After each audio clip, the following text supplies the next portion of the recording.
Welcome back to the Pet Biz Project. So today I'm speaking with Nicole Rous, who is a veterinarian, and she also owns her own practice in Mount Albert, Melbourne, and is also the proud founder of Shy Tiger, which is a natural pet product brand. So Shy Tiger is proudly 100% Australian owned and operated by Nicole, and focuses in on developing and creating the best natural products for pets using nature's finest ingredients. So today we're talking about how education and sharing value-driven content and providing expert advice has built Shy Tiger to be a respected brand that pet parents love and are extremely loyal to.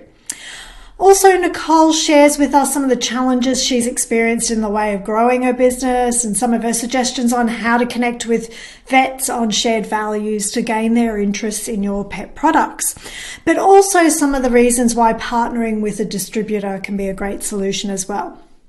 So we also discuss the need for maintaining a balance in life. As a business owners, we need to recognize that it's a journey and that there will always be new goals that we're trying to achieve. And so it's key to keep an approach in your business of it's a marathon and not a sprint. So grab a tea or coffee and listen in to us ladies having a chat today. And we have the pleasure of being joined by Nicole's pups, Pudding and Pickle, throughout the episode, who also love to share their opinions with us as well. Well, welcome, Nicole, to the Pet Biz Project. It's really good to have you here today. Thank you so much for having me. It's a privilege to be here. All right. I'm really excited about this chat, and I think a lot of our listeners probably don't know, but I actually, before going into the business and marketing world, I actually qualified and worked as a naturopath in clinical practice for a number of years, and so I have a big personal interest in natural products and health and well-being and whole foods and everything. So I really love seeing more brands that are coming out that are creating solutions for our pets as well as for human beings as well. So it's good. We're a huge fan of your toothpaste in our household. Oh, thank you. So we really love using that. And then we also use your Soothe and Calm essential diffuser oil as well. And I think it benefits me just as much as it does Ash. So I love that. That's one of my favorite things about essential oils is the dual function between the humans and the pets. And I think they're amazing like that. It calms us both down because I think quite often, obviously the pets can sometimes get anxious because they're feeding off our energy as well. So it's a collective 100%. Thing, isn't it, for us all to calm down a bit. Yeah, so, the phenomenon of emotional contagion is like really well documented now. I think we've all known it for a long time, but in the last few years, there's been some really great research papers on it, really proving how prevalent it is. And I think with all the lockdowns, I think we really have become aware of how we feed off each other. Definitely. And I think it's just adding to your toolbox, isn't it? The more things that you can have at your disposal that help with, managing emotions and anxiety and stress and things like that, the better it helps us all to be able to keep moving forward, even in those difficult times like lockdowns. So absolutely.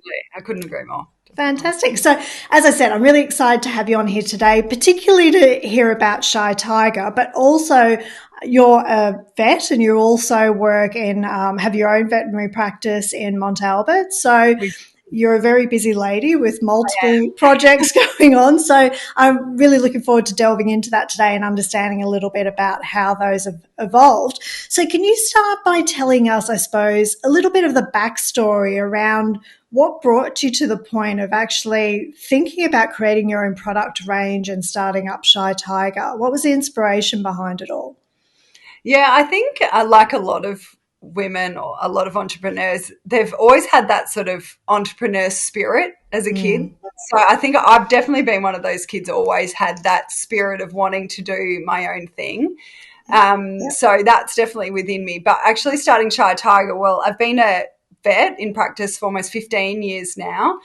And I probably spent about the last 5 years or so really struggling to fill this need. So like a lot of businesses, you create a business out of a need, don't you? So I was looking for natural alternatives for my patients. There were things my clients were asking for, but I just couldn't find products or businesses that I really 100% trusted the integrity of the business, the transparency of their ingredient list, and with your background in naturopathy and things that unfortunately there's a little bit of greenwashing and a little bit of 100% natural claims and things, and vets we're so trusted and we're scientific. So if I'm going to recommend a product to my clients to use on their pets, I have to 100% trust it. So I just couldn't find what I wanted, and so I thought, why not create what I'm looking for? So yeah. Fantastic. Yeah, I think I know myself, I've lived in other countries apart from Australia as well. And unfortunately, Australia is a little bit behind the times when it comes to the use of natural therapies and acceptance of that, I think, and certainly in the mainstream medical side of things. So it's probably, it's good to see that there are more products coming out there, but we are still a little bit behind a lot of other countries, aren't we?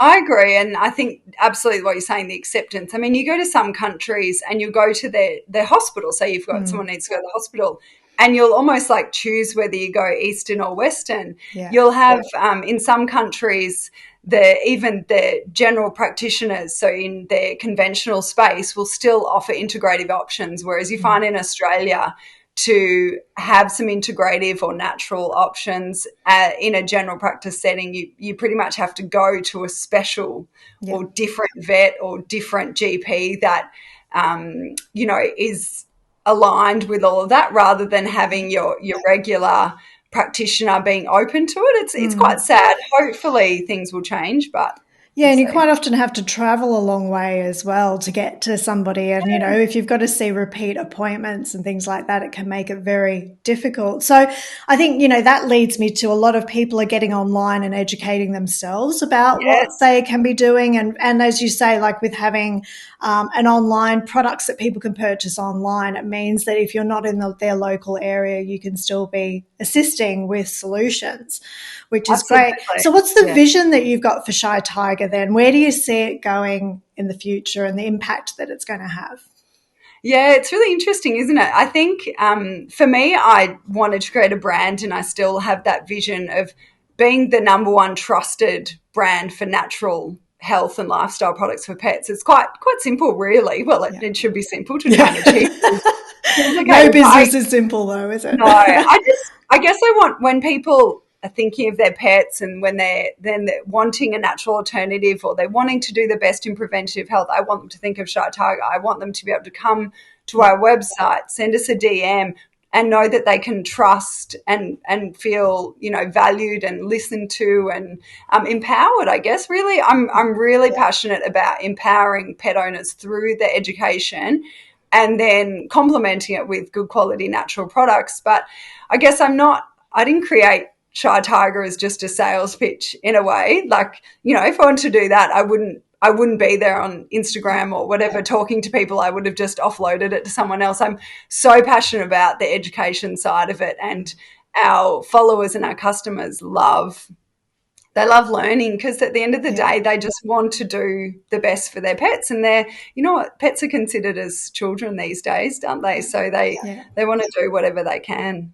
And it's empowering for the pet owner as well that, that you're able to provide your, your fur children and stuff with solutions that can help. I know that, it's getting more and more, you probably understand this, obviously being a vet, but it's getting more and more expensive to be able to go and see a vet. And especially if you're seeing a specialist vet or something like that, if you don't have a high level of insurance cover, then it can get very expensive. So I think it's important that pet parents feel like they're empowered to help their pets as much as they can themselves. But then there's always that, there is those specialist things that you need to see a vet for. But there are so many little things like anxiety that has such a big impact on the home, and so much can be done without the need of going to a vet and paying for a consultation or something, isn't it? There is for sure. So I know where it is getting more expensive, and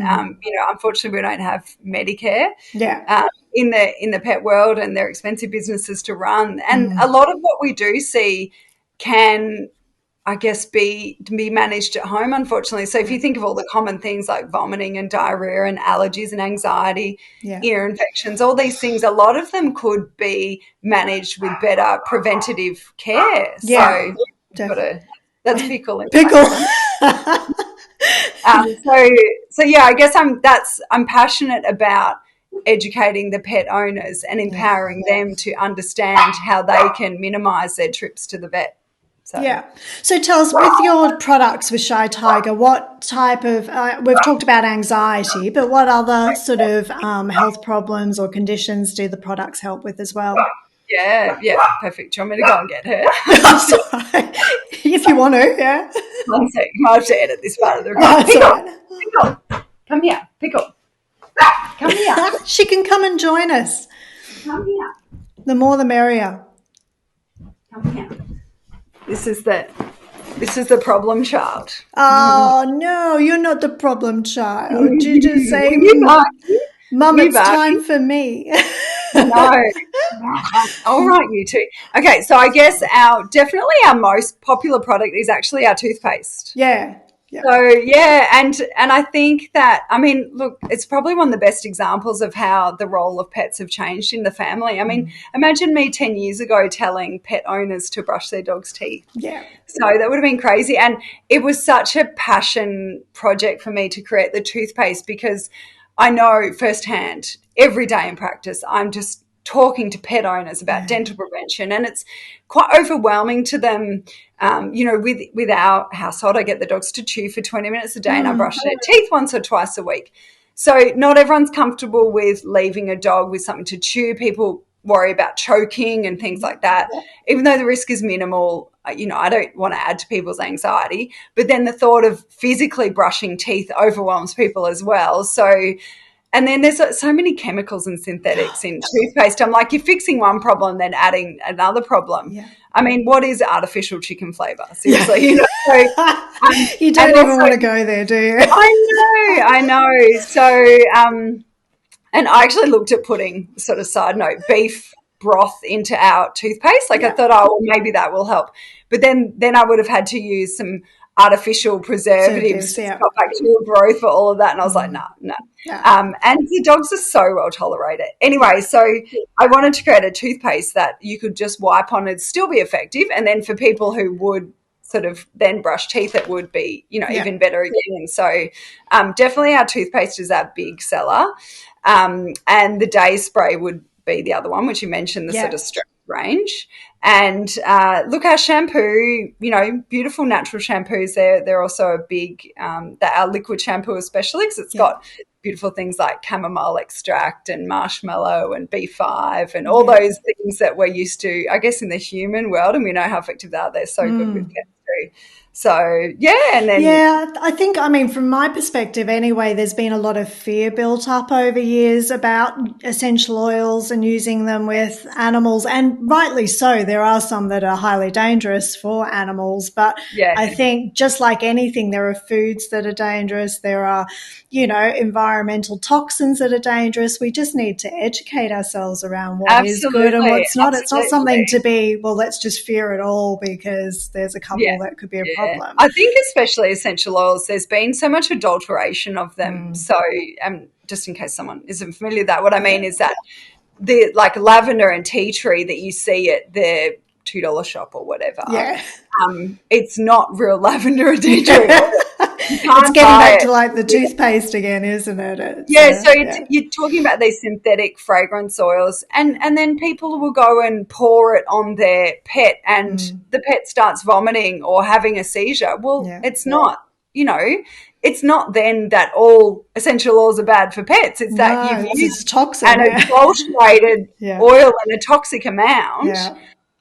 You're like, essential oils used in moderation are amazing. And then the same people that are so paranoid about essential oils then go and burn a candle with a synthetic fragrance oil in their house and not worry about that. I'm like, come on, guys, it's education. It all comes back to education, doesn't it? So which is great, because I see you popping up on my social media feeds. I see, I'm at my local vets, your products are all through the, the reception area and things like that. So you are getting out there and getting in front of people, which is great to see. And your education is not just the typical, I think sometimes education get lost if you're just doing things like blogs all the time. But I love it how you get on there and do practical videos about, okay, this is how you actually brush their teeth and how you build up to it and things like that. So yeah, I try to be, I guess I'm quite busy, so a lot of it isn't premeditated. Capture Off it when the you cuff can. and whatever, whatever I can. And I think that's what people resonate with. They just want simple, quick snippets of useful information that they can help add to their toolkit, and away we go, move on with whatever else you got on for the rest of the day. So, I think people like just that easy communication. Yeah, it doesn't feel too staged, so it feels authentic and real, and it's just giving them an insight into your world as well, which I think, a lot of people would be very interested in, what you're doing in terms of education with your products, but then also what you're doing in terms of helping pets with being a vet as well. So, it's good. So on that topic then, how has being a vet impacted, with developing essentially a product range and an e-commerce business and things like that? Has it helped you with being a vet, obviously, or has it been a hindrance in any way? Yeah, definitely. I think you would have to say almost all of it. I was just thinking, people can probably see my arm moving. It's me patting the dog. Not rubbing your leg or something. I have 2 dogs on my lap. So for sure, because I mean, we're one of the number one trusted professions, aren't we? So without a doubt, it's helped me. It's that point of difference. It means you're already trusted before you're sort of telling people what you're doing. Yeah.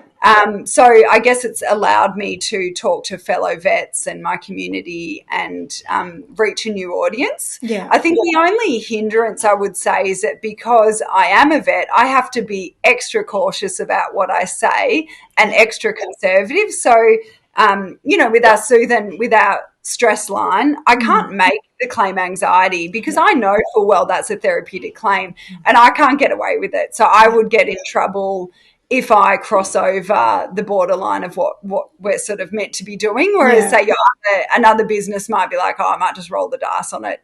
It's not that well regulated. I'm unlikely to get caught and it helps sell products. It's a good SEO term. Let's just roll it in there. Whereas I just can't take that risk with what I'm doing. So. Yeah, no, you've got to protect your reputation and then also your license and things as a vet. So I know when I was practicing as a naturopath, a lot of naturopaths were moving into the world of calling themselves coaches because we were so restricted by what we could say or what claims we could make, that by becoming a coach, it opened up the sort of the realm for people to talk, more broadly about how they can assist with emotional things and therapeutic as well.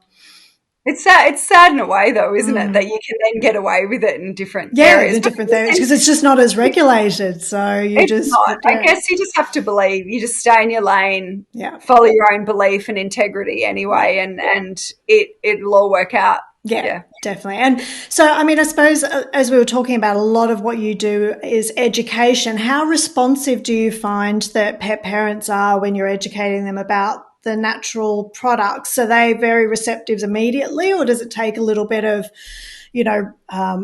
providing further information and things like that to bring them around to that way of thinking? Yeah, it's really interesting. I think definitely online they love it because if they're already in my radar, they've got an interest in either preventative care or in natural care already. So that's kind of, I guess, easy. In the clinical setting, it's actually fascinating. It can go either way. I kind of read my audience a little bit. Some people are quite anti-supplements, anti-natural, anti-essential oils. I don't.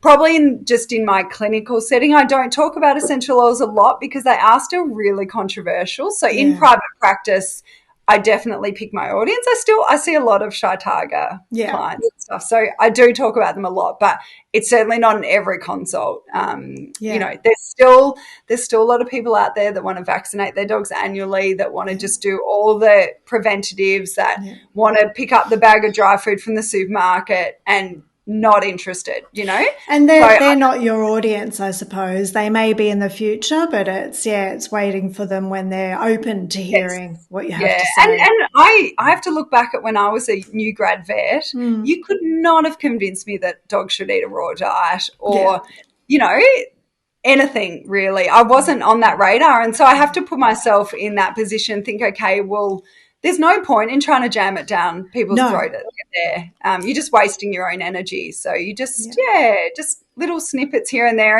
And for those people, I'll just be really simple. I'll be like, oh, well, why don't we just throw an egg on their food, or Yeah. let's just get a tin of sardines from the supermarket. Just No harm in doing little that. baby steps. Yeah. Yeah, and they just and I think the toothpaste is a really good one for that. So that's my little because even the most conventional people Yeah. will still understand some sort of dental prevention. Yeah. They'd possibly still buy the chicken flavored toothpaste if it's on the shelf. So they don't necessarily care that my products are natural, but they also don't not put off them as well. So it's a little bit of a that's a little in. Whereas you start talking to them about essential oil stress sprays, and you're done. Yeah, the glaze over, the shutters come down and stuff. Yeah, which is fine. I'm quite lucky having a Labrador. Is that the flavor of things doesn't matter. Everything just goes down. So it's like this is true. It makes it a lot easier. Yeah, they're the ones that you can, like, if you throw the worming tablet up in the air, they'll still take it. I know, they eat it and then think about the flavour, and you see their eyes go, oh, that actually wasn't nice, but whatever. What's next? It's just an automatic response. If it's on the table, I've got to take it. Yes, exactly. Yeah, that's fantastic. So, I mean, as I was saying, I've my local vets has all your products all displayed in their reception area. So you've obviously developed partnerships with other veterinary clinics. Is that right? Look, I have within my network. So you see the beautiful Kelly, don't you, at Benton's? Yeah, Benton's. Yeah. Gorgeous. She's gorgeous.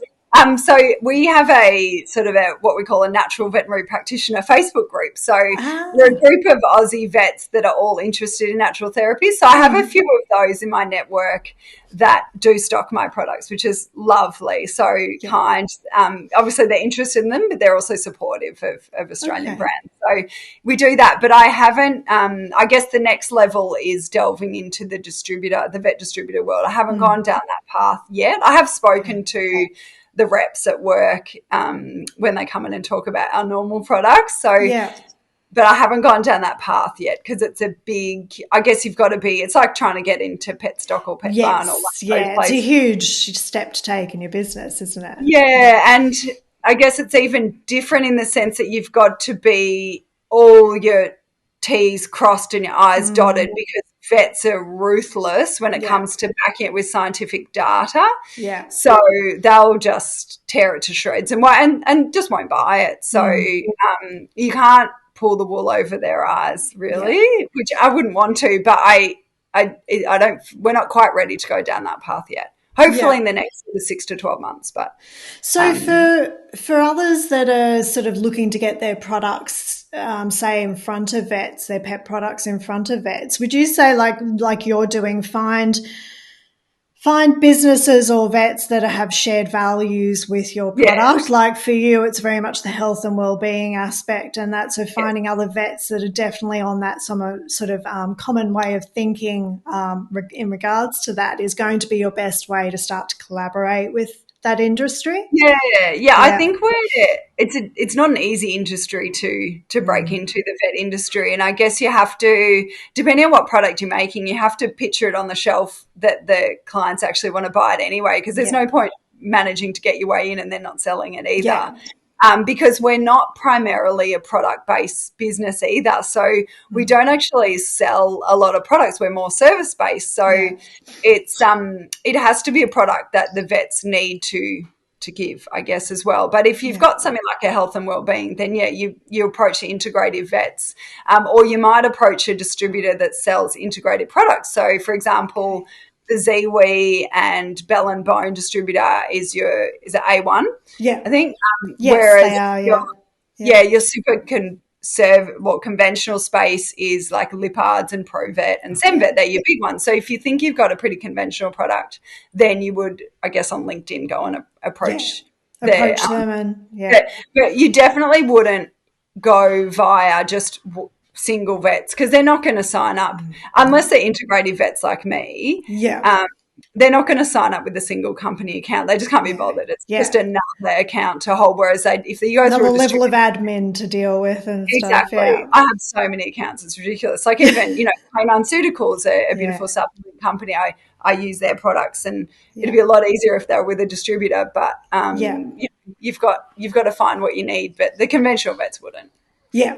Okay, no, that's good advice. So you're obviously a very busy lady because you've got, how many days a week are you in veterinary practice then? Practice varies a bit, anywhere from 2 to 4. So it does vary, and then the rest is shy target. So it's sort of, it's without a doubt 7 days a week. And you've got 2 dogs and 2 children? Yes. Yeah. We've got 2 dogs in the lap. Pickle and Pudding? Pickle and Pudding. They're gorgeous. Yawn. Just turned 3 and Pudding's about to turn 1 on Saturday. Oh, and still loving mummy cuddles, Yes.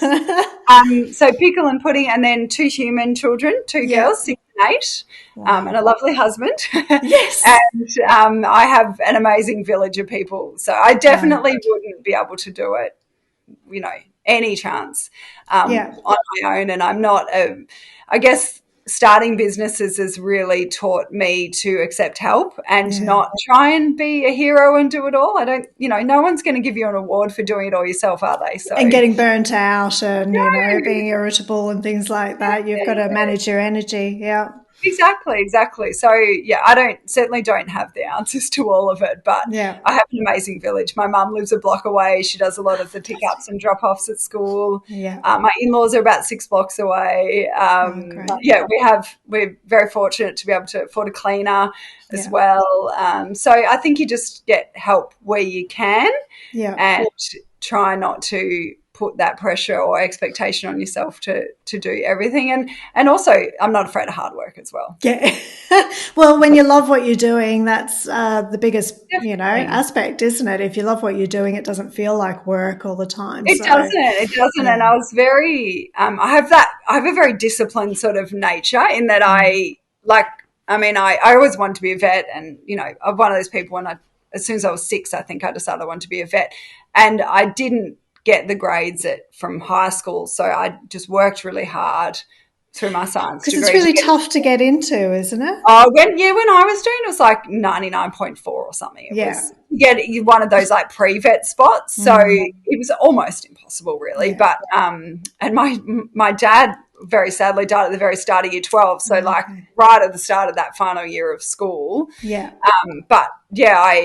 So I ended up working through my science degree and getting into Sydney Uni. But I guess the point of that sort of story is that I've always had that very disciplined nature to work hard. And I guess that's that entrepreneur sort of spirit as well. So it's what I find fascinating with the whole discussion around that is I would be like 12 hours a day, 7 days a week sort of personality. But it's interesting, this younger generation, and I'm 40, so I'm certainly not old by any means, this younger generation of entrepreneurs and business people, I find a fascinating discussion around how they're really not wanting to do those crazy hours to get to where it should be. And it's a really interesting, it's just mindset, isn't it? I've always thought you just have to work really hard to get where you want. And that's just how it's done. But so I'm really enjoying listening to an alternative mindset with it. So, I don't know if you it's something I'm constantly trying to educate myself on and rein myself in, because I'm the same. Being that sort of entrepreneurial mindset, you can fall into the trap of having so many ideas that, you're always got goals you're trying to achieve, always got all these projects you're wanting to get done and achieve things. But when I stop and think about it, I'm like, it doesn't matter whether I achieve it this year or in 3 years' time. Nobody's going to give a shit, really. It's like, it's just that pressure that you put on yourself. So you're almost like, I don't know, like you want to burn out, but you're almost just trying to push yourself to that edge because that's the Yeah. fastest way to get there. And it's a Yeah. really fascinating mindset. I'm trying to re-educate myself, but Yeah. certainly my natural instinct is just to go pedal to the metal. And Yeah, I mean, I know myself, I don't know if it's the same for you, but growing up, like my parents were the type that worked hard, yeah, like worked long hours, like, and always, we never had a lot of money. It was just making ends meet sort of thing. yeah, And it's just, I think you can sometimes then have that mindset that you have to work hard to make money, but it's not necessarily the case. And I think yeah, that younger sort of entrepreneurial generation, even though there's all that hustle terms that keep going around, which I hate, but they do seem to, a majority of them seem to have a greater mindset about getting that balance right in yes, terms of, not working long hours, maybe only working a few hours a day, but being hugely productive in those hours, which is, I yeah. think, really good. And you can, I think, achieve a lot in a small amount of time if you're You can, organized and focused and set your yeah. environment up right for achieving what you need to do in that time period. So Yeah, I think from our generation be more, there's almost like would be a guilt if you yeah. didn't work so many hours in a day Yeah, you've and you been weren't making lazy or money. Like you're slack or like, something. well, I could have achieved more. Like I could have done more. So it's really interesting. Yeah. I'm certainly not there. I wish I was, but No. it's in the back of my mind to really challenge that mindset with it. Yeah, I mean, prior to COVID, I took 2 years where we bought a caravan, we travelled Oh, you've Australia, done doing the that. lap around Australia with our dog Ash. And that was the game changer for me because I've always Really? been work really long hours, 7 days a week sort of thing. Yeah. But having a new environment every week and being in a different location made me prioritize time to get out and see that location and to experience Yeah. it and spend Wow. time in it, which forced me to shut down the computer and go out for part of the day. And that's where I started to get into a routine of, say, just working 4 hours a day and then having the rest of the day out exploring and doing Yeah, things. wow. And I have to admit, I dropped back into bad habits through lockdowns because I was like, well, I can't go and do anything. I may as well just Yeah. work. Yeah, yeah, yeah.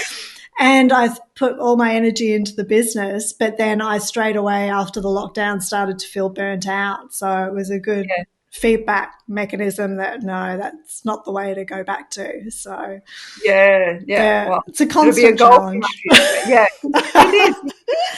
It's good to Yeah. be aware of it, though, I think, isn't it? Yes, yeah, and there's nothing wrong with hard work. It's what Mm, gets you achieving things, but yeah, it's just making sure that the balance is right, I think. mm, So I'm at the Pet Biz project, we talk a lot about building meaningful relationships with pet parents because we mm. like to encourage pet brands to take the focus off selling and Yes. instead focus on building those relationships because life and business become so much easier when you stop trying to sell and you actually Mm. start to just focus on providing value.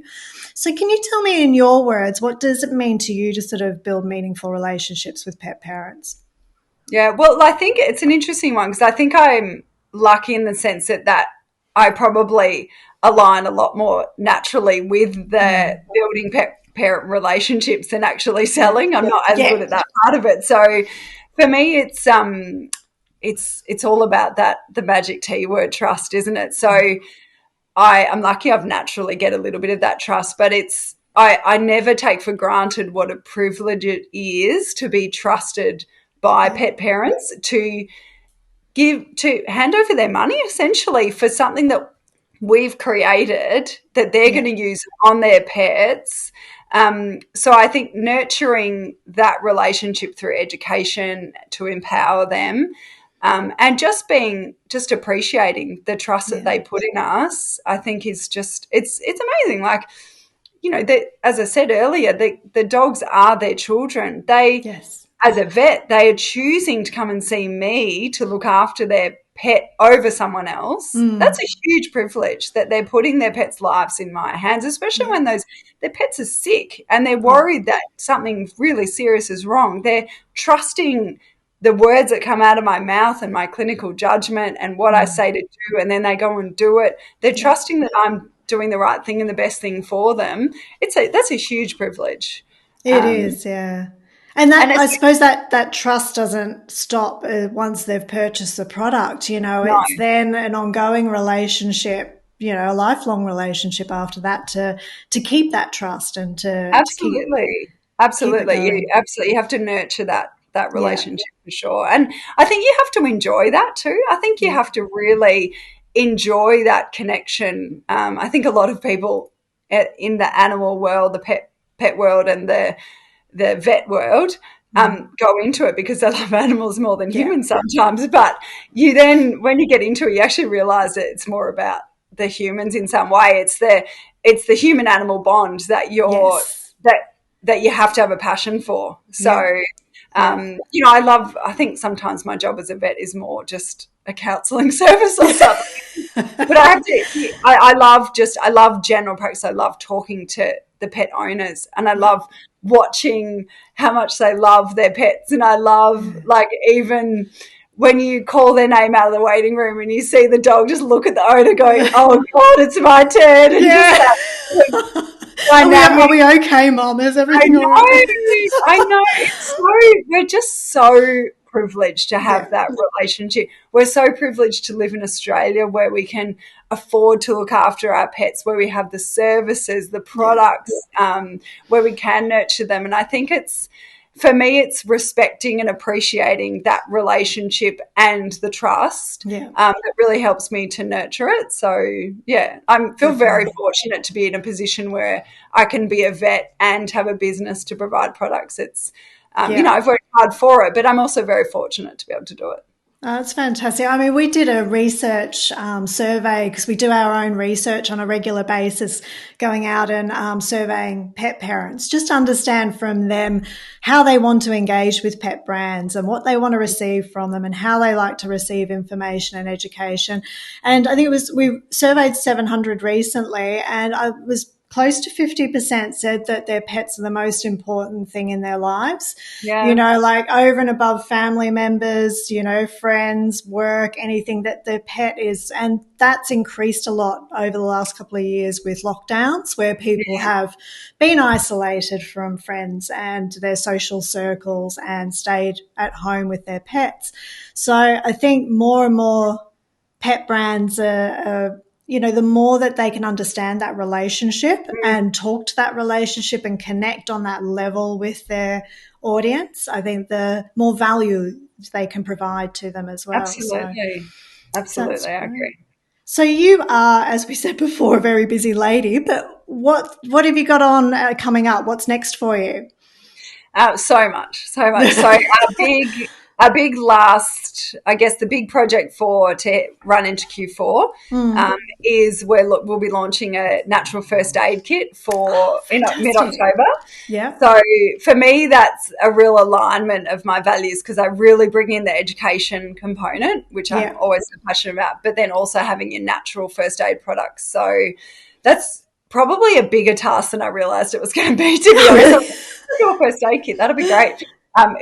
It's going to be huge. The Yeah. amount of work behind the scenes to prepare that. So Yeah. that'll be the good one for mid October, and then we've got dog lovers Yeah. and just trying to get everything aligned. We've only just ticked over 12 months of owning the vet clinic as well, so Oh, everything's wow. quite young. Shy Yeah. Tiger's coming up to 2 in November, so it's all still quite fresh, but also hoping my husband's going to come into the business at the start of next year. Fantastic.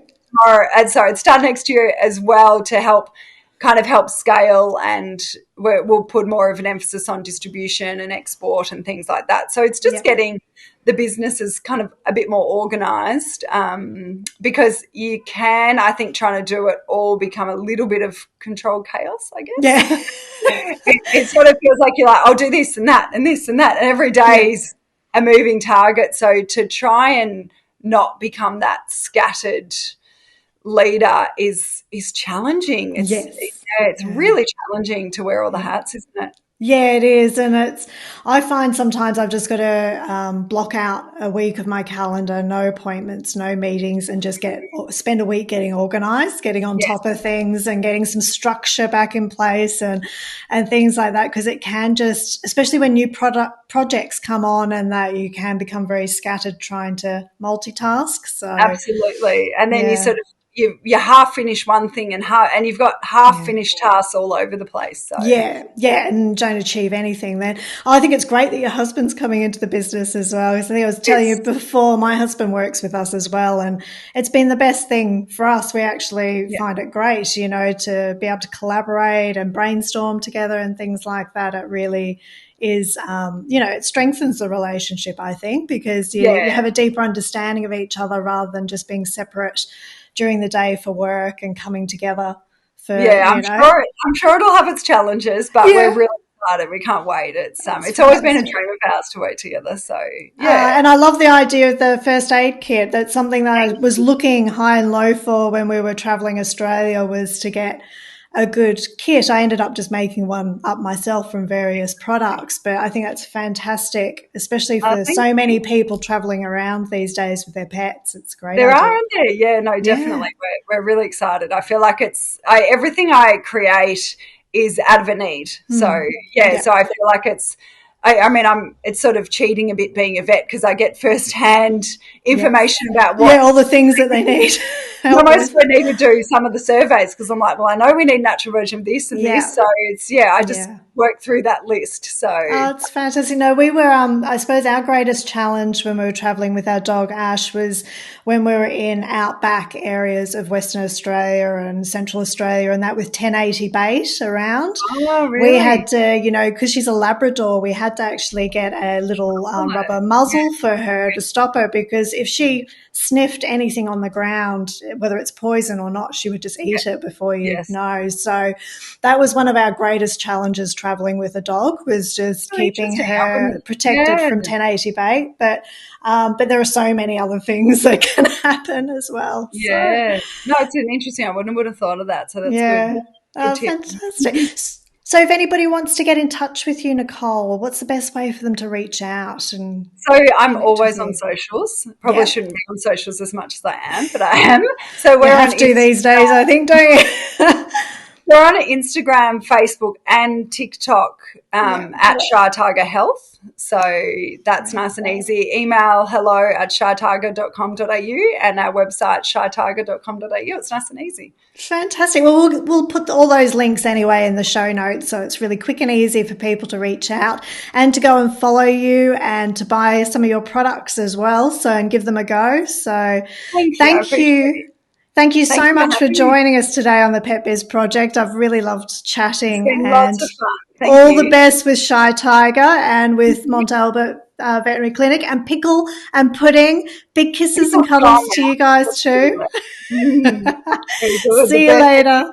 Bye. Thanks.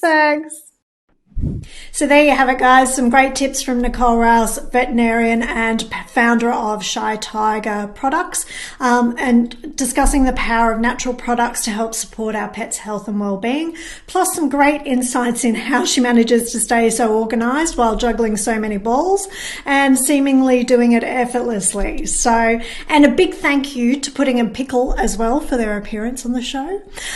These podcasts just wouldn't be the same without all the beautiful animals we have joining us. Sometimes if you listen carefully, you can hear my Labrador Ash snoring in the background. So make sure you reach out to Nicole using the links in the show notes if you have any questions or would like to connect with her. One aspect of this episode I would really like you to go away and think about in your own business is how you can increase engagement with your brand, but also, more importantly, long-term loyalty by being a recognised resource for solutions to problems that pet parents face. Acknowledging that your business has a greater service to your community other than just selling products is by far the greatest aspect that I see that gives the greatest consistent growth to pet brands. If you head over to our website at petbizcreatives.com, you'll find an article we share on the 4 types of value you can offer to pet parents to build long-lasting relationships. And we'll also include that link here in the show notes for you for easy access. Now, make sure you subscribe to the Pet Biz Project so you're notified whenever we drop a new episode, but you can be sure to receive new content from us every 2 weeks. Thank you so much for listening.